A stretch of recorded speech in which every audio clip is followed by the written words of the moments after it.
الحمد لله الأكرم الذي خلق الإنسان وكرم وعلمه من البيان ما لم يعلم فسبحان الذي لا يحصى امتنانه باللسان ولا بالقلم ونشهد أن لا إله إلا الله وحده لا شريك له ولا جد له ولا ند له ولا مثل له ولا شبيه له ولا نظير له ولا وزير له ونشهد أن سيدنا وسندنا وحبيبنا وطبيبنا وطبيب قلوبنا ومولانا محمدا عبده ورسوله الذي أرسل الله تعالى بالحق بشيرا ونذيرا وداعيا إلى الله بإذنه وسراجا منيرا فقد قال الله تعالى في كلامه المجيد والفرقان الحميد হৃদয় অন্তর উজাড় করা ভালোবাসা দিয়ে আমার সাথে সাথে সকলেই পড়ুন আউযু বিল্লাহি মিনাশ শাইতানির রাজীম বিসমিল্লাহির রাহমানির রহিম ألم تر إلى الذين خرجوا من ديارهم وهم ألوف حذر الموت فقال لهم الله موتوا ثم أحياهم إن الله لذو فضل على الناس ولكن أكثر الناس لا يشكرون وقال تعالى وأقيموا الصلاة وآتوا الزكاة واركعوا مع الراكعين وقد جاء في الحديث عن عبد الله بن عمر رضي الله تعالى أن رسول الله صلى الله عليه وسلم قال صلاة الجماعة تفضل صلاة الفض ب27 درجة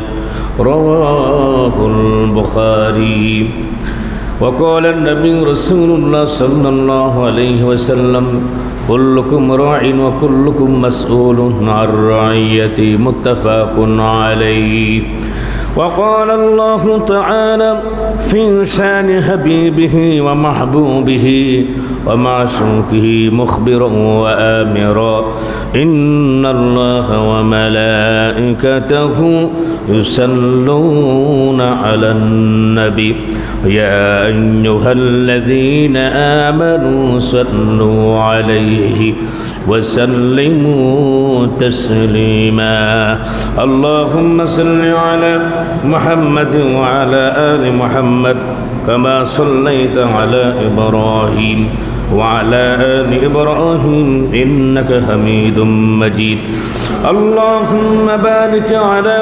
محمد وعلى آل محمد كما باركت على إبراهيم وعلى آل إبراهيم إنك حميد مجيد या इलाही कर दे हमको उस नबी के सामने जिसने किया दंदन शहीद ओहुद की मैदान में बलगल उलम बिकमालिही कशफत दुजा बिजमालिही हसनत जमीउ खिसालिही सल्लु अलैहि व आलिही अब सुल्तान मदीना महबत वही सकीना नूर से मामूर सीना, मिश्क से बेहतर फसीना, बलागल आला बिकमालिही कशाफत दुजा बिजमालिही, हसनत जमीउ खसालिही, सल्लु अलैहि वाली। मोहब्बत जिक्र करी ला इलाहा इल्लल्लाह, ला इलाहा इल्लल्लाह। मोहब्बत जोरे जोरे दिल दी, इल्लल्लाह, ला इलाहा इल्लल्लाह। हस्त तौहीद असल जुमला बंदगी, जुज़्ब तौहीद निस्त हासिल बंदगी। हम सराफा खैर बशद ए पता, ई कलामुल्लाह कौले मुस्तफ़ा लब ज़मानी। हमको रनस्त ए आमीन, हर दूर हाफ़िज़ रब्बुल आलमीन। मानिए अल फज कलमे जुल जलाल, ता क़यामत शुद बकाऊँ ला जवाल। ला इलाहा इल्लल्लाह,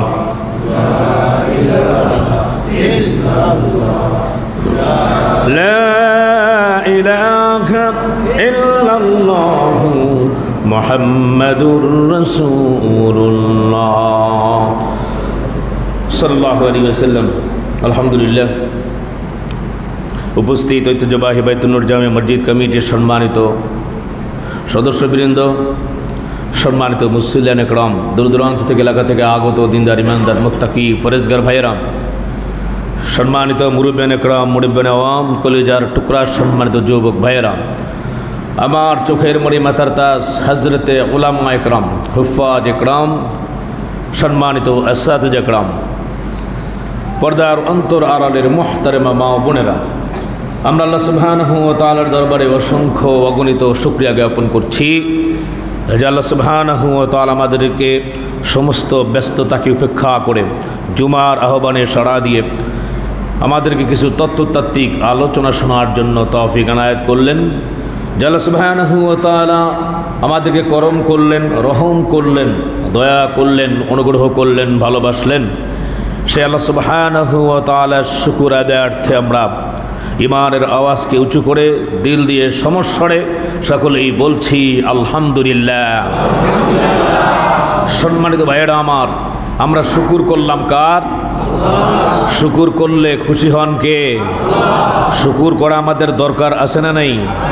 এই যে আমাদের যত নিয়ামত, আমরা চলতেছি ফিরতেছি, এগুলো দিয়েছেন কে?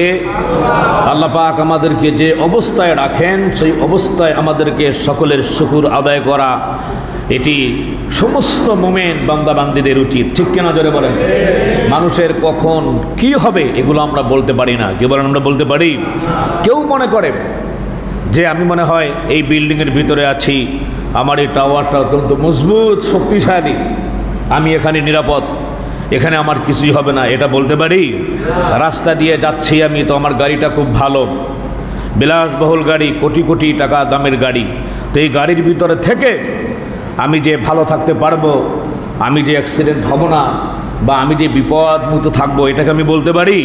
পারি না। মাঝে মাঝে আমি চিন্তা করি, প্রয়োজনের আয়োজনে যখন মাহফিলে যাই, তো দেখা গেছে যে অনেক সময় যারা কর্তৃপক্ষ, আয়োজক, তো তারা এরকমভাবে আলেম ওলামাদেরকে সম্মান করে, ইজ্জত করে, কেউ হেলিকপ্টারে করে নেয়, তার উপরে উঠে দেখতে পাই যে বিল্ডিংগুলি একেবারে ছোট ছোট কাগজের, হ্যাঁ, যেরকমভাবে ঘর করা হয় এরকমভাবে। ওই সময় চিন্তা করি যে এখন যদি কিছু হয়, একটা গাড়ি অ্যাক্সিডেন্ট হলে বা একটা চাক্কা পাংচার হলে, কেউ এরকমভাবে এদিক ওদিক থেকে মানুষ সাহায্য করে, হেল্প করে, কিন্তু এই সময় যদি অ্যাক্সিডেন্ট হয়ে যায়, তো এখানে তো আর সাহায্য করার, আল্লাহ তো সব সময়ই করেন, এখানে তো আরও এরকমভাবে সাহায্য করার কেউই নেই, মানুষের কাছ থেকে হেল্প পাওয়া যাবে না। আপনারা যখন বিমানে চড়েন তখন একেবারে জানলা দিয়ে তাকিয়ে দেখবেন, দেখে একেবারে মেঘ দেখা যায়, কিচ্ছু নাই, হাজার হাজার ফিট আমরা উপরে যাই, তখন মনে মনে ধাক্কা দেয়। এই সময় যদি একটা কিছু হয়, যান্ত্রিক কোনো ত্রুটি হয়, তাহলে একেবারে পুরে ছাই হওয়া ছাড়া আর কোনো উপায় নেই। তেমনিভাবে সম্মানিত ভাইয়েরা আমার, মানুষ একমাত্র ইবাদত করবে আল্লাহর, আর ভরসা করবে কার? আল্লাহ, ইবাদত করবে আল্লাহ, ভরসা করবে আল্লাহ সুবহানাহু ওয়া তাআলার প্রতি ভরসা করতে হবে। কয়েকদিন আগে একটি ট্র্যাজেডি, অনাকাঙ্ক্ষিত ঘটনা ঘটে গেল মাইলস্টোন স্কুল অ্যান্ড কলেজ, আপনারা জানেন, উত্তরা দিয়াবাড়িতে। তো মা আফসোস করতেছে আর বলতেছে, হায় হায়, ছেলেটা বারবার মানা করছিল আজকে স্কুলে যাব না, স্কুলে যাব না। তো বুক চাপড়াইতেছে আর মাথা চাপড়াইতেছে আর বলতেছে, কেন আজকে স্কুলে নিয়ে গেলাম? বিষয়টা তো এরকম না। সে জানতো না। কেউ যদি জানতো এই ধরনের অ্যাক্সিডেন্ট হবে, তো আগামী 1 বছর কেন, সারা জীবনে ওই স্কুলে কোনো ছাত্রছাত্রী ভর্তি হইতো, ওই রোড দিয়ে কেউ যাইতো, কেউ জানে না। জানেন কে? আল্লাহ। এর জন্য ভরসা রাখতে হবে আল্লাহ। মাখলুক কিছুই করতে পারে না, পারেন কে? রব। আল্লাহ রাব্বুল আলামিন কেন করেছেন আল্লাহ তাআলা জানেন। তবে ছোট ছোট বাচ্চারা, কোমলমতি ছেলেরা যারা দুনিয়া থেকে বিদায় হয়ে গেল, আল্লাহ পাক শহীদ মৃত্যু নসিব করে দিক, আমরা সকলে বলে আমিন। যারা এদের সাথে সাথে আরও যারা মুসলিম দুনিয়া থেকে বিদায় হয়ে গেছে, আল্লাহ তাআলা শহীদ মৃত্যু নসিব করে দিক, আমরা সকলে বলে আমিন। যারা অসুস্থ আছে, আল্লাহ পাক সকলকে অনতিবিলম্বে সুস্থতা দান করুক, আমরা বলে আমিন। সম্মানিত ভাইয়েরা আমার, এরকম একটি অ্যাক্সিডেন্ট, মহামারী প্লেগ বনি ইসরাইলের সময় হয়েছিল। 40,000 বনি আদম একসাথে দুনিয়া থেকে বিদায় হয়ে গিয়েছে।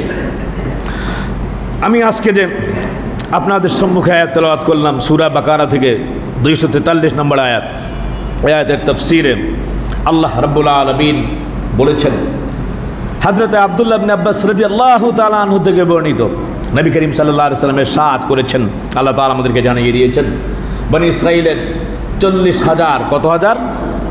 40,000। তো ওই সময় প্লেগ রোগ দেখা দিল। তো আল্লাহ সুবহানাহু ওয়া তাআলা তাদেরকে রোগ দিলেন। এই যে কিছু জমিনের বিপদ আপদ, এগুলো আমাদের অনেক কিছু হাতে করা কামাই। আল্লাহ তাআলা চান যে আমরা যাতে প্রত্যাবর্তন করি, অনুশোচনায় অনুদগ্ধ হয়ে, অনুতপ্ত হয়ে, যাতে করে আমরা ফিরে আসি আল্লাহ সুবহানাহু ওয়া তাআলার কাছে, এটি আল্লাহ তাআলা চান। এবং রোগশোক দিয়ে আল্লাহ তাআলা পরীক্ষা করেন। যেমনি আল্লাহ সুবহানাহু ওয়া তাআলা বলছেন, ওয়ালানাবলুওয়ান্নাকুম বিশাইইম মিনাল খাউফি ওয়াল জু'i ওয়া নাকসিম মিনাল আমওয়ালি ওয়াল আনফুসি ওয়াস সামারাত ওয়া বাশশিরিস সাবিরিন। জোরে বলি আল্লাহু আকবার। আল্লাহ রাব্বুল আলামিন বলেছেন, ওয়ালানাবলুওয়ান্নাকুম, মানুষদেরকে আমি পরীক্ষা করি, বিশাইইম মিনাল খাউফ, ভয় ভীতি দিয়ে, ওয়াল জু', ক্ষুধা দিয়ে, ওয়া নাকসিম মিনাল আমওয়ালি ওয়াল আনফুস, তাদের সন্তান সন্ততি এবং সম্পদের মাধ্যমে, আস-সামারাত, এবং ফসলাদি ধ্বংসের মাধ্যমে। তবে যারা শুকর আদায় করবে তাদেরকে আপনি সুসংবাদ দান করেন, ওয়াবাশশিরিস সাবিরিন, সাবিরিন যারা আছে তাদের জন্য সুসংবাদ, ইন্নামা ইউওয়াফাস সাবিরুনা আজরাহুম বিগাইরি হিসাব। বলুন সুবহানাল্লাহ। সম্মানিত ভাইয়েরা আমার, আল্লাহ রাব্বুল আলামিন তাদেরকে সুসংবাদ দান করেছেন যারা নাকি সবরে জাবিল করতে পেরেছে। সম্মানিত ভাইয়েরা আমার, প্রিয় হাজিরিন, তাহলে বুঝলাম সন্তান নিয়ে আল্লাহ রাব্বুল আলামিন পরীক্ষা করবেন। আল্লাহ সুবহানাহু ওয়া তাআলা আমাদের যে সম্পদ আল্লাহ তাআলা দিয়েছেন, তার সঠিক যদি ব্যয় না করি, তাহলে আল্লাহ রাব্বুল আলামিন পরীক্ষা করতে পারেন। আল্লাহ পাক ফসলাদির ক্ষয়ক্ষতি দ্বারা আল্লাহ রাব্বুল আলামিন আমাদেরকে পরীক্ষা করতে পারেন। একটা কথাই মনে রাখতে হবে, মাখলুক কিছু করতে পারে না, সব কিছু করেন একমাত্র আল্লাহ রাব্বুল আলামিন। বলেন সুবহানাল্লাহ। মাখলুকের করার কোনো ক্ষমতা নাই। হযরত মূসা আলাইহিস সালামের পেটে ব্যথা, আল্লাহ রাব্বুল আলামিনের কাছে বললেন, ও আল্লাহ, আমার পেটে ব্যথা মাবুদ। আল্লাহ রাব্বুল আলামিন বললেন, অমুক গাছের পাতা খাও। গাছের পাতা খাওয়ার সাথে সাথে পেটে ব্যথা ভালো হয়ে গেল। বলেন সুবহানাল্লাহ। আর একদিন পেটে ব্যথা হলো, আল্লাহর কাছে কিছুই বলে নাই, ওই গাছের পাতা খাইলো, পেটের ব্যথা আরো বৃদ্ধি পেল। আল্লাহর কাছে বলতেছে, ও আল্লাহ, ঘটনা কি? তুমি তো এরকমভাবে গাছের পাতা আমাকে খেতে বলেছিলে, আমি খেয়েছিলাম। আল্লাহ তাআলা, পেটের ব্যথা তো আল্লাহ তাআলা কমে গিয়েছিল, উপশম হয়েছিল, এখন কেন ব্যথা বাড়লো? আল্লাহ রাব্বুল আলামিন অকপটে জবাব দিয়ে দিলেন, ও মুসা শোনো, গাছের পাতার কোনো ক্ষমতা নাই। তুমি আমার কাছে বলেছিলে, পাতাকে নির্দেশ দিয়েছিলাম, সেই প্রতিষেধক তোমাকে কাজ করেছে। সুতরাং আজকে আমার কাছে বলো নাই, মাকলুকের দ্বারস্থ হয়েছে, ও এর জন্য তোমার পেটে ব্যথা আমি আরো বৃদ্ধি করে দিয়েছি। তাহলে কি বুঝলাম? সকল ক্ষমতা কার? মাকলুক কিছু করতে পারে না। বনি ইসরায়েল তাদেরকে বলা হয়েছিল তোমরা প্রত্যাবর্তন করো, ফিরে আসো। তারা পণ্ডিতি করছে। তারা কি করছে? ওই মহামারী এলাকা থেকে অন্য জায়গায় তারা বলল, অমুক জায়গা থেকে আমরা বেঁচে যাব, তোমরা সকলে চলে আসো। যার যার পিতামাতা বিরুদ্ধ যারা আছে সকলকে ছেড়ে দিয়ে যারা কর্মঠ ছিল, 40,000 ইয়ং সোসাইটি, তারা দুই পাহাড়ের নিচে যে আশ্রয় নিল। আল্লাহ তাআলা বলছেন, আলাম তারা ইলাল্লাযীনা খারাজু মিন দিয়ারিহিম ওয়া হুম উলুফুন হাদারাল মাউত ফাকালা লাহুমুল্লাহু মুতু সুম্মা আহইয়াকুম ইন্নাল্লাহা লাযু ফাদলিন আলান নাসি ওয়ালাকিন্না আকসারান নাসি লা ইয়াশকুরুন। জোরে বলি আল্লাহু আকবার। আল্লাহ তাআলা বলছেন, ও নবী, আপনি সেই লোকদের প্রতি লক্ষ্য করুন। বালাম তারা, আপনি কি দেখেন নাই? আপনি কি লক্ষ্য করেননি? আল্লাহ তাআলা বলছেন, ইলাল্লাযীনা খারাজু মিন দিয়ারিহিম ওয়া হুম উলুফুন হাদারাল মাউত, সেই ঘরগুলো তাদের যে ছিল, ওহুম উলুফুন, হাজার হাজার মানুষগুলি, হাদারাল মাউত, মৃত্যুর ভয়ে তারা প্রত্যাবর্তন করেছে। তো আল্লাহ তাআলা বলেন, ফাকালা লাহুমুল্লাহু মুতু, সকলে মরে যাও। কিভাবে মরেছে? রাইসুল মুফাসসিরিন আব্দুল্লাহ ইবনে আব্বাস রাদিয়াল্লাহু তাআলা আনহু বর্ণনা করেছেন যে আল্লাহ রাব্বুল আলামিন ওই জায়গায় তার দুটো ফেরেশতাকে আল্লাহ রাব্বুল আলামিন পাঠালেন। ফেরেশতাদেরকে বলা হলো, তোমরা জোরে চিৎকার দিবে। চিৎকার দেওয়ার সাথে সাথে 40,000 বনী ইসরাইল সেই আওয়াজ সহ্য করতে না পেরে তারা দুনিয়া থেকে বিদায় হয়ে গেল সাথে সাথে। কত হাজার? 40,000। সম্মানিত ভাইয়ার, আমার প্রিয় হাজিরিন, বিদায় হওয়ার পরে শেষ পর্যন্ত আশেপাশের লোক যারা আছে তারা অস্থির হয়ে গেল, কারণ একসাথে 40,000 লোকের দাফন কিভাবে করবে? কাফনের কাফন কোথায় পাবে, কোথায় কিভাবে, এরকম। তো সকলকে একত্রিত করে একটা বিল্ডিংয়ের মতো 4 দেয়াল করে এক জায়গায় সকল দাফন করা হলো। হযরত মূসা আলাইহিস সালামের পরে পয়গম্বর ছিল হযরতে শামঈল আলাইহিস সালাম। এর পরের পয়গম্বর হচ্ছে হযরতে হিজকিল আলাইহিস সালাম পয়গম্বর। হযরত হিজকিল আলাইহিস সালাম ওই সমসাময়িক নবী। তখন তিনি যাচ্ছেন পাশ দিয়ে, দেখতে পারেন যে বিল্ডিং একটি ভাঙা, আর ভিতরে দেখা যাচ্ছে অনেক এরকমভাবে ডেড বডির কঙ্কাল পড়ে আছে। আশেপাশে মানুষদেরকে জিজ্ঞেস করলো, কি খবর, তোমরা ঘটনা কি জানো নাকি? বলে হ্যাঁ, তারা আল্লাহ পাকের কবরস্থ হয়েছে। চিন্তা করছেন আপনি, শুধু একটু এক এলাকা থেকে অন্য জায়গায় গিয়েছে, হ্যাঁ, নিজেরা বাঁচার জন্যে মাকলুকের কাছে আশ্রয় নিতে গিয়েছে, আল্লাহর উপর খালি ভরসা করে নাই। এতটুকু অপরাধের কারণে তাদের দুনিয়া থেকে আল্লাহ রাব্বুল আলামিন বিদায় করে দিলেন। আর আমরা কত অপরাধ করি, আল্লাহ আমাদেরকে এখনো বাঁচিয়ে রেখেছেন। নবী করিম সাল্লাল্লাহু আলাইহি ওয়াসাল্লামের মহব্বতে হাবিবের উম্মত, এরা যে কত বড় দামি। হযরত হিজকিল আলাইহিস সালাম আল্লাহ রাব্বুল আলামিনের কাছে বললেন, ওয়াল্লাহ, আয় মাবুদ, ও আল্লাহ তাআলা, তোমার এই বান্দাদের খবর আল্লাহ তাআলা আমাকে জানাও, কিভাবে কি হলো। আল্লাহ সুবহানাহু ওয়া তাআলা শুরু থেকে শেষ পর্যন্ত সকল ঘটনা হযরত হিজকিল আলাইহিস সালামের কাছে জানায় দিলেন। বলেন সুবহানাল্লাহ। হযরত হিজকিল দয়াদ্র ছিলেন। পয়গম্বর যারা আছে আল্লাহ পাক তাদের মনটাকে নরম করে দেন। নবী করিম সাল্লাল্লাহু আলাইহি সাল্লামের হৃদয় ছিল নরমের জন্য আল্লাহ তাআলা বলছেন, ফাবিমা রাহমাতিন মিনাল্লাহি লিনতা লাহুম ওয়া লাউ কুনতা ফাজ্জান গালিজাল কলবি লানফাদু মিন হাওলিক। জোরে বলেন আল্লাহু আকবার। ও নবী, আপনার মনটাকে নরম করে দিয়েছি। আপনি যদি নরম মনের না হতেন, হৃদয়টা যদি কঠোর হতো, মানুষগুলো ছিটকে যেত। নবী করিম সাল্লাল্লাহু আলাইহি ওয়াসাল্লামের কাছে যে যায় সিমেন্টেড হয়ে যায়, মিশে যায়। যে দেখে, কেউ দেখে ইসলাম গ্রহণ করেছে, কেউ এসে মনোমুগ্ধকর আচরণে উদ্বুদ্ধ হয়ে সে ইসলাম গ্রহণ করেছে। সুবহানাল্লাহ বিহামদিহি। দেখ, ওদিকে আর গেলাম না। তো যাই হোক, হিজকিল আলাইহিস সালাম আল্লাহর কাছে বলতেছেন, ও আল্লাহ তাআলা, আয় মাবুদ ও আল্লাহ, এই লোকেরা বুঝে নাই, আয় মাবুদ মেহেরবানি করে আল্লাহ তাআলা তুমি দয়া করো। আল্লাহ তাআলা এদের মনে তো অনেক সাধ ছিল, অনেকে বিয়ে করতে পারে নাই, বিয়ের সাধ ছিল, কারো এরকমভাবে এই পৃথিবীর ভিতরে আল্লাহ তাআলা ভালোভাবে বেঁচে থাকার খুব ইচ্ছা ছিল। আল্লাহ তাআলা তুমি দয়া করো। আল্লাহ তাআলা বললেন, হো হিজকিল আমার পয়গম্বর তুমি কি চাও? 40,000 ফাকাল লাকুমুল্লাহু মুতু। আল্লাহ যেমনি ভাবে আপনি আল্লাহ তাআলা তাদের জীবনটাকে ছিনিয়ে নিয়েছেন, জীবন দেওয়ার মালিককে জোরে বলেন, জীবন ছিনিয়ে নেওয়ার মালিককে। ওয়া ইউহয়ী ওয়া ইউমীত ওয়া ইলাইহি তুরজাউন, জীবন দেওয়ার মালিক আল্লাহ, নেওয়ার মালিক আল্লাহ। সকলে আমরা যারা আছে আল্লাহর দরবারে প্রত্যাবর্তন করতে হবে, জোরে বলেন ঠিক না বেঠিক?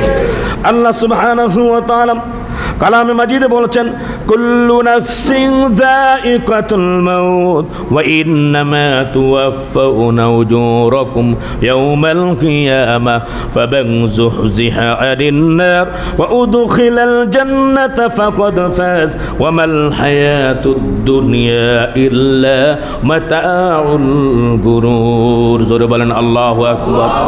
কাদের কুদরত দারি হর সে কাহিয়া কুনি মুর্দারা তু জানে বখশি জিন্দারা বেজা কুনি। আল্লাহ তাআলা বলছেন, কুল্লু নাফসিন যায়িকাতুল মাউত, এই পৃথিবীর ভিতরে যত প্রাণী আছে সকলকেই মৃত্যুর স্বাদ গ্রহণ করতে হবে, ঠিক না বেঠিক? জোরে বলেন। আমরা যারা আসছি আমরা দুনিয়া থেকে বিদায় হব কি হব না? হবে কি হবে না? জোরে বলেন। আল্লাহ তাআলা বলছেন, কিয়ামতের দিন পরিপূর্ণ বদলা প্রাপ্ত হবে, আল্লাহ তাআলা বদলা দিয়ে দিবেন পরিপূর্ণভাবে। যারা জাহান্নামী পাপী অত্যাচারী এদের বদলাও পাবে। ফামান ইয়ামাল মিসকালা যারাতিন খায়রান ইয়ারা ওয়া মান ইয়ামাল মিসকালা যারাতিন শাররান ইয়ারা। নেককার যারা আছে তাদের বদলা পুরস্কার আল্লাহ দিবেন, বিন্দু মাত্র ছাড় নাই। দুনিয়াতে মিথ্যা কথা বলে ধোঁকা দেওয়া যায় মানুষদেরকে, হ্যাঁ অনেক ধোঁকা দেওয়া যায়। এত পাপ, এত অনাচার, এত অত্যাচার, তারপরে বলে আমি কি দোষ করেছি? এটা জনগণকে বুঝাতে পারবো, ধোঁকা দিতে পারবো। আল্লাহকে ধোঁকা দেওয়া যাবে? জাররা পরিমাণ, সরিষা পরিমাণ, সরিষা থেকে জাররার আরো কঠিন, ব্যাখ্যার একদিন করব। তো আল্লাহ তাআলা বলছেন তারাই কল্যাণ কামিতা লাভ করলো, কল্যাণ লাভ করলো। ফামান যুহজিহা আনিন নার ওয়া উদখিলাল জান্নাতা ফাকাদ ফাত। বলেন সুবহানাল্লাহ। তারা তাদেরকে দোজখ থেকে দূরে রেখে জান্নাতে যাদেরকে প্রবেশ করানো হবে তারা সফলতা লাভ করলো। বলেন সুবহানাল্লাহ। ওয়ামাল হায়াতুদ দুনিয়া ইল্লা মাতাউল গুরুর। আল্লাহ তাআলা বলছেন পৃথিবীর যা কিছু রং তামাশা দেখো এগুলো ধোঁকা ছাড়া আর কিছুই না, আসল পুরস্কার হচ্ছে সেই জান্নাতে। তো যাই হোক ভাইয়ের আমার, ফাকাল লাহুমুল্লাহু মুতু, দুনিয়া থেকে বিদায় হয়ে গেল আল্লাহ রাব্বুল আলামিন বনি ইসরাইলের। এই যে 40,000 বিদায় হওয়ার পরে হযরত হিজকিল আলাইহিস সালাম তিনি আল্লাহর কাছে বলেন, ও আল্লাহ আমার চাওয়া পাওয়া হচ্ছে এই মুহূর্তে তুমি 40,000 এই যে বনি ইসরাইল যারা দুনিয়া থেকে বিদায় হয়ে গেছে তুমি জীবিত করে দাও। বলেন সুবহানাল্লাহ। তো আল্লাহ সুবহানাহু ওয়া তাআলা দয়া সাগর করুণা আধার। আল্লাহ তাআলা বলেন ঠিক আছে হিজকিল তুমি তাদেরকে বলো আল্লাহ সুবহানাহু ওয়া তাআলার নামে কুম বিইذনিল্লাহ দাঁড়িয়ে যাও, হাড্ডির সাথে হাড্ডি, আর এরকমভাবে হাড্ডির ভিতরে যে রক্ত মাংস যেখানে আছে চক্ষু সব কিছু, হ্যাঁ অ্যাডজাস্ট হয়ে মানুষে আগে যেরকম ছিল সেরকমভাবে রূপান্তরিত হয়ে যাও। বলেন সুবহানাল্লাহ। সুম্মা হায়াহুম, জীবিত হয়ে গেল। ইন্নাল্লাহা লাযু ফাদলিন আলান নাস, আল্লাহ সুবহানাহু ওয়া তাআলা জীবিত করে উঠালেন। আল্লাহ তাআলা বলছেন আল্লাহ তাআলা লোকদের প্রতি অত্যন্ত দয়ালু। ওয়ালাকিন্না আকসারান নাসি লা ইয়াশকুরুন, কিন্তু মানুষেরা সেটা বোঝে না, শুকর আদায় তারা করে না। এরপরে তারা জীবিত হওয়ার পরে মোটামুটি কেউ 60 বছর বেঁচেছে, কেউ 100 বছর হায়াত পেয়েছিল। এরপরে তাদেরকে উঠানোর পরে বলা হলো যাও পিতামাতার খিদমত করো, আল্লাহ সুবহানাহু ওয়া তাআলার সান্নিধ্য অর্জন করো, আর তোমরা ভরসা করো একমাত্র আল্লাহর। জোরে বলেন কার? আল্লাহ। তাহলে বুঝলাম সম্মানিত ভাইয়েরা আমার, এটি একটি অ্যাক্সিডেন্ট ছিল।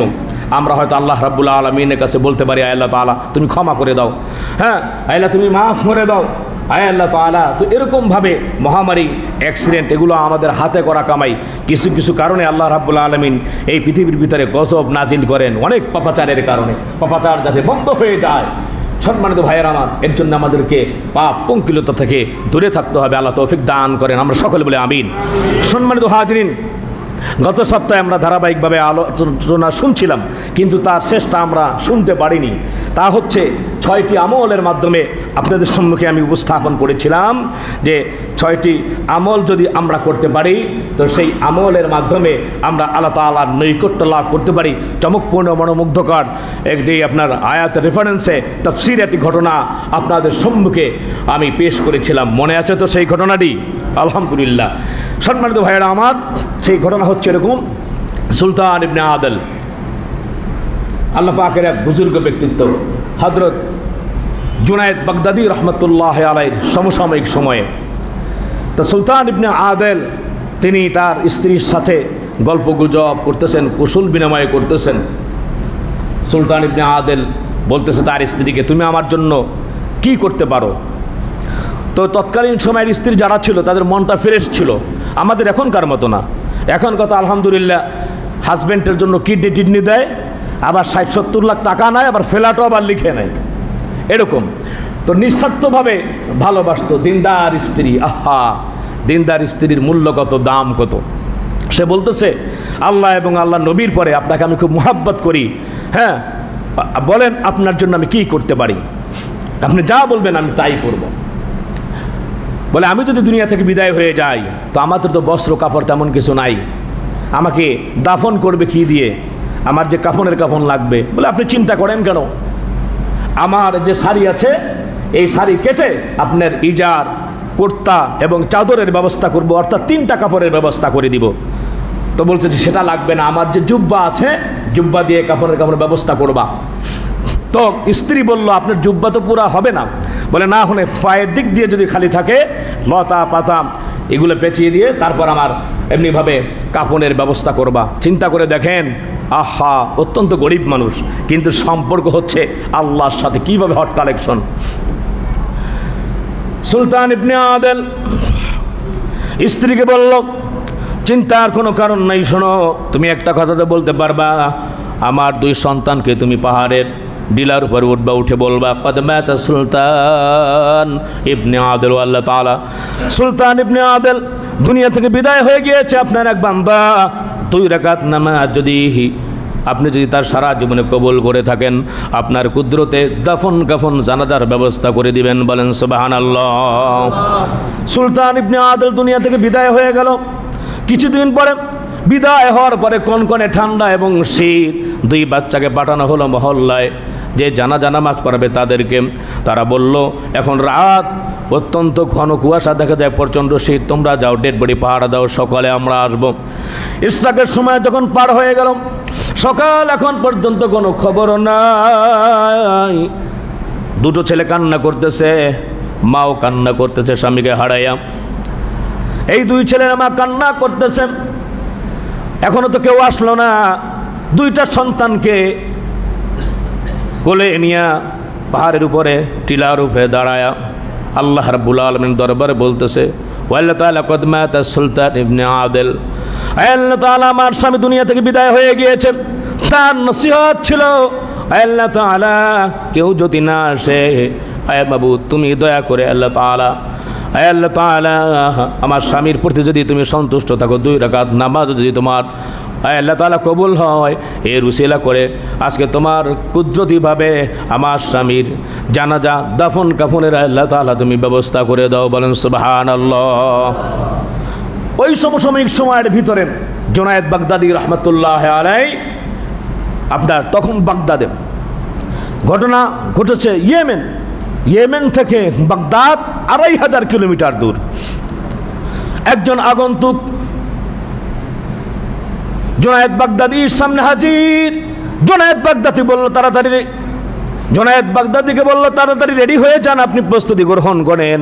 আল্লাহর একজন বান্দা দুনিয়া থেকে বিদায় হয়ে গিয়েছে ইয়েমেনে, আপনাকে জানাজা এবং দাফন কাফনে অংশগ্রহণ করতে হবে।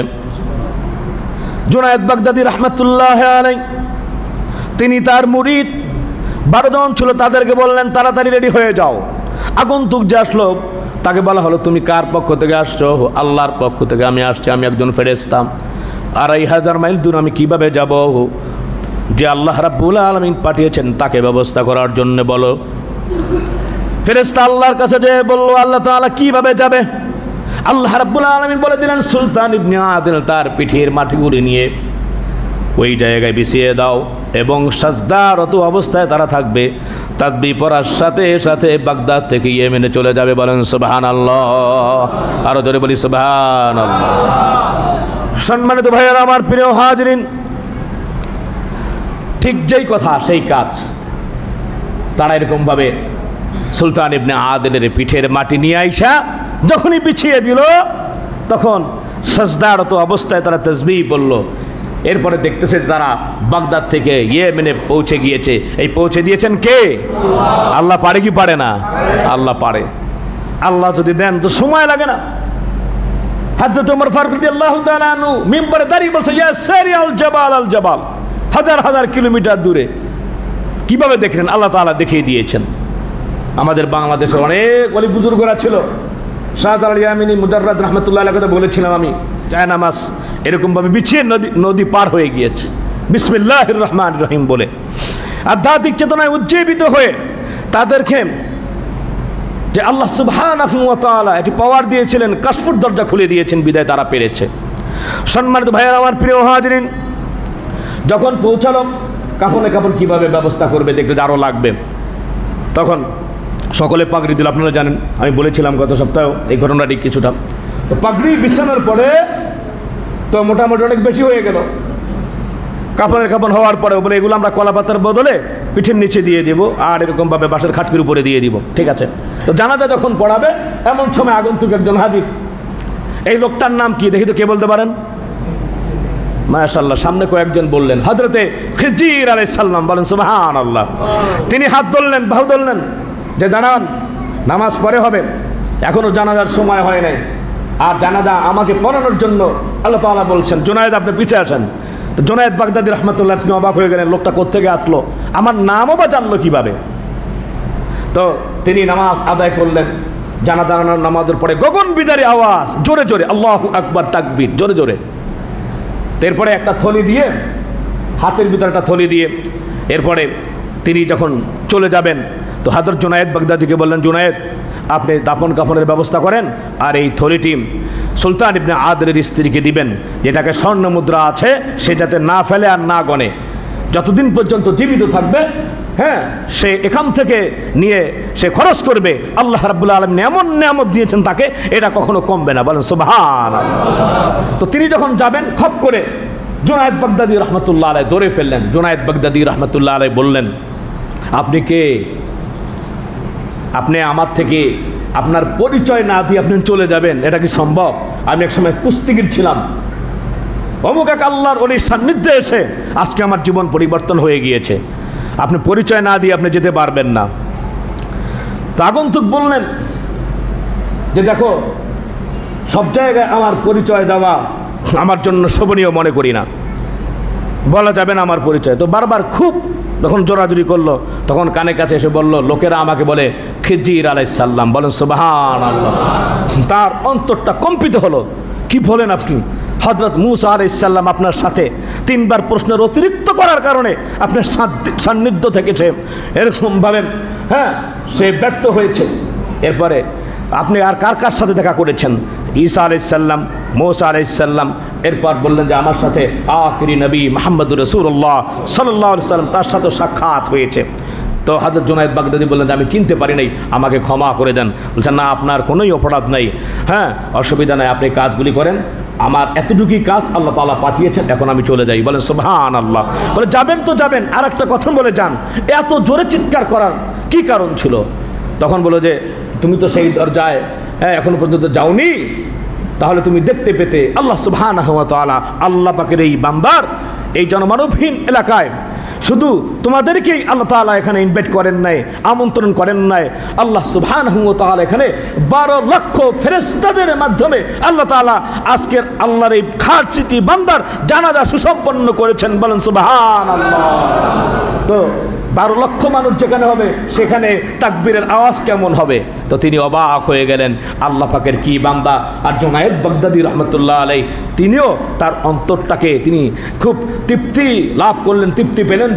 তিনিও খুব সৌভাগ্যবান নিজেকে মনে করলেন যে আল্লাহ পাকের একজন অলির, এরকম খাস অলির আমরা জানাজায় অংশগ্রহণ করতে পেরেছি। জুনায়েদ বাগদাদি রহমতুল্লাহ আলাইহি এরপরে পর্দার পাশ দিয়ে ডাকলেন যে, ও সুলতান ইবনে আদিলের স্ত্রী, আপনি কি আছেন? আপনার সাথে কিছু কথা ছিল। তা হচ্ছে আল্লাহর একজন অলি এখানে এসেছিলেন, হযরত খিজির আলাইহিস সালাম, তিনি এমনিভাবে একটি উপটৌকন দিয়ে গিয়েছে। তা হচ্ছে এরকমভাবে কাঁচা গোল্ড কিছু স্বর্ণ একটা ব্যাগ, এটা কখনো গুনবেন না আর এরকমভাবে আপনি এটাকে ফেলবেন না। যতদিন আপনি এর থেকে নেবেন বিসমিল্লাহির রহমানির রহিম বলে আপনার রিজিকের কোনো আপনার অভাব হবে না, আল্লাহ তাআলা ব্যবস্থা করে দিবেন।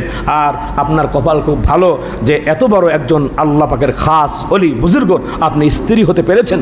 তবে আমি যাওয়ার আগে আপনার কাছে বিষয়টি জানতে চাই যে কোন আমলের কারণে এরকমভাবে আপনার এই স্বামী এত ভাগ্যবান হতে পারলো। সম্মানিত ভাইয়ের আমার, মোটামুটি 6টি আমলের মাধ্যমে আমরাও আল্লাহ পাকের নৈকট্য লাভ করতে চাই কি চাই না? আরো যারা বলেন চাই কি চাই না?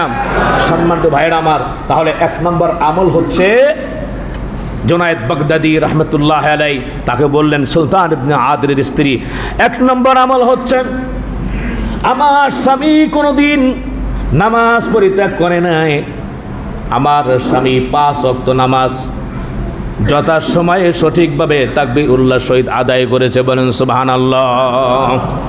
ওয়া আকিমুস সালাম ওয়া আতুজ যাকাত ওয়ারকাউ মা'আর রাকিঈন। আল্লাহ রাব্বুল আলামিন বলছেন নামাজ কায়েম করো, আতুজ যাকাত, যাকাত দাও।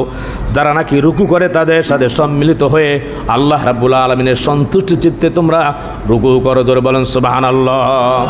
আমরা জামাতে নামাজ পড়তে চাই না, অথচ জামাতে নামাজ পড়লে 27 গুণ সওয়াব। জোরে বলেন কত গুণ? বুখারী এবং মুসলিম শরীফের ভিতরে রয়েছে 617 নম্বর হাদিস বুখারীর বর্ণনায় নবী করিম সাল্লাল্লাহু আলাইহি ওয়াসাল্লাম বলছেন, আব্দুল্লাহ বিন ওমর রাদিয়াল্লাহু তাআলা আন্না রাসূলুল্লাহ সাল্লাল্লাহু আলাইহি ওয়াসাল্লাম ক্বালা সালাতুল জামাআতি তুফাদ্দালু সালাতাল ফাজরি বি27 দারাজা। আব্দুল্লাহ বিন ওমর রাদিয়াল্লাহু তাআলা আনহু বলেছেন, নবী করিম সাল্লাল্লাহু আলাইহি ওয়াসাল্লাম বলেছেন 27 গুণ সওয়াব যদি বেশি পেতে চাও একা একা নামাজ ছেড়ে জামাত ধরতে যাও। বলেন সুবহানাল্লাহ। কত গুণ সওয়াব বেশি? 27 গুণ। ঘরের ভিতরে নামাজ পড়বেন কেন? মসজিদে এসে জামাতের সহিত নামাজ পড়বো। তাহলে 1 নম্বর আমল হচ্ছে কি? জামাতে নামাজ। আর জামাতে নামাজ যারা না পড়বে ফাওয়াইলুল লিল মুসাল্লিন, তাদের জন্য তো ধ্বংস। অনুষ্ঠান সর্বস্ব যারা নামাজ পড়ে কিয়ামতের ময়দানে বলা হবে মা সালাকাকুম ফি সাকার, তারা বলবে ক্বালু লাম নাকু মিনাল মুসাল্লিন। বলা হবে এই জাহান্নামে কেন আসলা? তারা বলে মুসল্লি ছিলাম না, নামাজ পড়ি নাই। এর জন্য ভাই নামাজের ব্যাপারে আমাদেরকে খুব যত্নবান হতে হবে। 2 নম্বর আমল হচ্ছেন আমার স্বামী কখনো কোরআন তেলাওয়াত বাদ দিত না। সকাল বিকাল আমার স্বামী কোরআন তেলাওয়াত করতেন। বলেন সুবহানাল্লাহ। কোরআন তেলাওয়াত আজকে আমরা বাদ দিয়েছি, অথচ পৃথিবীর শ্রেষ্ঠতম ইবাদত যারা শিখে, যারা শিখায়। নবীজি বলেছেন খায়রুকুম মান তাআল্লামাল কুরআনা ওয়া আল্লামাহু, তোমাদের মাঝে তারা সর্বোত্তম জন যারা করে কোরআনের পঠন পাঠন। কোরআন যারা শিখবে, যারা শিখাবে, তারা এই পৃথিবীর ভিতরে শ্রেষ্ঠত্বের আসনে সমাসীন হবে। জোরে বলি সুবহানাল্লাহ। সম্মানিত ভাইয়েরা আমার, প্রিয় হাজরিন, তাহলে আমাদেরকে কোরআন তেলাওয়াতে আত্মনিয়োগ করতে হবে। নবীজি বলেছেন ইকরাউল কোরআন ফাইন্নাহু ইয়াতি ইয়াউমাল কিয়ামাতি শাফিআন লি আসহাবি। যারা নাকি কোরআন পড়বে, কোরআন সুপারিশ করে তাদেরকে জান্নাতে পৌঁছে দেবে। বলেন সুবহানাল্লাহ। কোরআন যার অন্তরের ভিতরে নাই, সম্মান সীমার একটা বিরান ঘর ছাড়া আর কিছু না। বিরান ঘরের ভিতরে দেব দেবী, দেব দানব, আশেপাশে কীট পতঙ্গ, লতাপাতা, ভুতুরে, এগুলো বসবাস করে। নবী করিম সাল্লাল্লাহু আলাইহি ওয়াসাল্লাম বলছেন আন ইবনে আব্বাস রাদিয়াল্লাহু তাআলা আনহু ক্বালা নবী রাসূলুল্লাহ সাল্লাল্লাহু আলাইহি ওয়াসাল্লাম ইন্নাল্লাযী লাইসা ফি জাওফি শাইউম মিনাল কুরআনি কাল বাইতিল খারাব। নবীজি বলেছেন যে যার অন্তরে কোরআনের কোনো অংশ নাই তার অন্তরটা হচ্ছে পরিত্যক্ত একটি বিরান ঘরের সমতুল্য। বলি নাউযুবিল্লাহ। সম্মানিত ভাইয়েরা আমার, কোরআনের তাৎপর্য মহত্ব অনেক, ইনশাল্লাহ এর আমল সম্পর্কে আর একদিন বলবো। তাহলে সকাল বিকাল সে কোরআন তেলাওয়াত করতেন। বলি সুবহানাল্লাহ। 3 নম্বর ইবাদত করতেন, তিনি তাহাজ্জুদ গুজার ছিলেন। বলি সুবহানাল্লাহ। তাহাজ্জুদ নামাজ তিনি সদা পড়তেন। তো একদিন তাহাজ্জুদ নামাজ পড়তেছে, তাহাজ্জুদ নামাজ পড়তেছে গভীর রাত, আল্লাহর সাথে যাদের সম্পর্ক, আল্লাহ তাআলা বলছেন ইয়া আইয়ুহাল্লাযীনা আমানু যিকুরুল্লাহ যিকরান কাসীরা, ও ঈমানদাররা ও অধিক পরিমাণে জিকির করো। ইয়া আইয়ুহাল্লাযীনা আমানু লা তুলহিকুম আমওয়ালুকুম ওয়ালা আওলাদুকুম আন যিকরিল্লাহ, আল্লাহ পাকের জিকির থেকে তোমাদের সন্তান সন্ততি, তোমাদের অর্থ সম্পদ যেন গাফিল না রাখে। এমনভাবে আল্লাহকে তাকাও, আল্লাহর দিকে তাকাও, আল্লাহর সাথে এমনভাবে সম্পর্ক রাখার চেষ্টা করো, জিকির করো যেমনভাবে তোমাদেরকে যে হাত্তা ইয়াকুলু মাজনুন, যাতে বলে পাগল হয়ে গেছে, এমনভাবে আল্লাহ পাকের সান্নিধ্য অর্জন করার নৈকট্য লাভের চেষ্টা করো। আল্লাহ তাআলা আমাদেরকে আল্লাহর সাথে সুসম্পর্ক রাখার তৌফিক দান করেন, আমরা বলি আমিন। তো মাঝে মধ্যে আল্লাহ সুবহানাহু ওয়া তাআলার সাথে কথা বলতেন।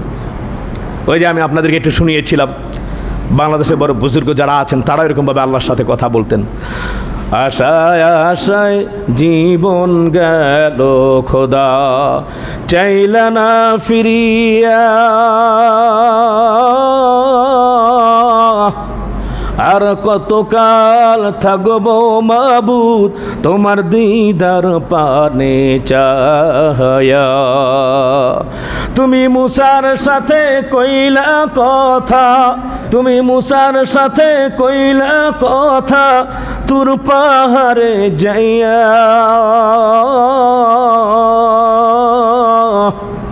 আর কতকাল থাকবো মাওলা তোমার দিদার পানে চায়া। রাত্রে, গভীর রাত্রে এমনিভাবে আল্লাহর দরবারে কাঁদতেছে আর মনের তামান্না পেশ করতেছে। আল্লাহ তুমি, আল্লাহ আয় মাবুদ আমার জীবনের সকল গুনাহগুলি মাফ করে দাও। আল্লাহ তাআলা আমাকে তুমি কবুল আর মঞ্জুর করো। চোখের পানিগুলো ছেড়ে দিয়ে কান্না করতেছে, ইনায়া বিনায়া আল্লাহর দরবারে চাইতেছে। গভীর রাতে তাহাজ্জুদ নামাজ পড়ে মাওলার দরবারে চাওয়ার যে কি মজা, তারা তাহাজ্জুদ নামাজ পড়ে যারা চাইতে পেরেছে তারাই একমাত্র বুঝতে পেরেছে, ঠিক কিনা জোরে বলে? তারা একমাত্র বুঝেছে যে কি মজা আর কি চাওয়া। ইনিয়ে বিনিয়ে আল্লাহ দরবার বলতেছে, ও আল্লাহ, আয় আল্লাহ তুমি ইউনুসের সাথে কথা বললা, আয় আল্লাহ তাআলা মাছের পেটে নিয়া, আর কতকাল চাইব মাবু তোমার দিদার পানে চাইয়া। এরকমভাবে বলতেছে। তো স্ত্রী বলতেছে, আপনি কার সাথে কথা বলেন? আমি থাকতে আবার আপনার কে আছে? রাত্রেবেলা আপনি এরকমভাবে পুটপাট আওয়াজ করেন, প্রায় শুনি। বলে আমি আমার আল্লাহর সাথে কথা বলি। বলেন সুবহানাল্লাহ। তাহলে 3 নম্বর ইবাদত হলো তাহাজ্জুদ নামাজ আদায় করা। এবার 4 নম্বর আমল। 4 নম্বর আমল হচ্ছে, আমার স্বামী কোনোদিন হারাম বক্ষণ করে নাই, তিনি হালাল খেয়েছে। জঙ্গলে যেরকমভাবে শুকনো কাঠগুলো কেটে ইয়েমেনের বাজারে বিক্রি করতে, 1 পয়সাও কখনো এরকমভাবে সে হারাম খায় নাই। হারামের শরীর কখনো জান্নাতে যাবে না, হারামের শরীর কখনো জান্নাতে যাবে না, জীবনে কখনো হারাম খায় নাই। এর জন্য এটা আমার হারামে কোনোদিন হারাম নাই। নেক আমল যদি করি আর যদি হালাল যদি খাই, আল্লাহ তাআলা দুনিয়া আখিরাতে কল্যাণ দান করবেন, পবিত্র জীবন আল্লাহ তাআলা দান করবেন। বলি সুবহানাল্লাহ। মান আমিলা সালিহাম মিন যাকারিন আও উনসা ওয়া হুয়া মুমিনুন ফালানুহইয়ান্নাহু হায়াতান তাইয়্যিবা। যেরকমভাবে এই পৃথিবীর ভিতরে নেক আমল করবে, সে যদি পুরুষ হোক আর যদি মহিলা হয়, আল্লাহ রাব্বুল আলামিন এই পৃথিবীর ভিতরে তাকে পবিত্র জীবন দান করবেন। বলেন সুবহানাল্লাহ। তাহলে কি বুঝলাম? হালাল খেতে হবে। কি খেতে হবে? হালাল খেতে হবে, হারাম বর্জন করতে হবে। আমার পুরো ইনকামের ভিতরে 5টা পয়সা, ফুটো পয়সাও যেন হারাম না ঢুকে, এটা চেষ্টা করতে হবে ইনশাআল্লাহ। আর একটা আমল হচ্ছে, আমার স্বামী হকের দাওয়াত দিতেন, দ্বীনের দাওয়াত দিতেন। ভাইয়েরা আমার, সৎ কাজের আদেশ, অসৎ কাজের নিষেধ। কুনতুম খায়রা উম্মাতিন উখরিজাত লিন-নাস তা'মুরুনা বিল মা'রুফ ওয়া তানহাউনা আনিল মুনকার। আল্লাহ রাব্বুল আলামিন বলেছেন, তোমাদেরকে মানবের কল্যাণের জন্য পাঠানো হয়েছে, তোমরা সৎ কাজের আদেশ দিবা, অসৎ কাজের নিষেধ করবা। বলেন সুবহানাল্লাহ। নবী করিম সাল্লাল্লাহু আলাইহি ওয়াসাল্লাম বলেছেন, কুল্লুকুম রাঈন ওয়া কুল্লুকুম মাসউলুন আর রাঈয়াতি। বুখারী এবং মুসলিম শরীফের হাদিস। যে তোমরা কি করবে? এরকমভাবে প্রত্যেকেই তোমরা কিন্তু এরকমভাবে দায়িত্বশীল, যার যার দায়িত্ব পালন করবা, সৎ কাজের আদেশ, অসৎ কাজের নিষেধ করবা।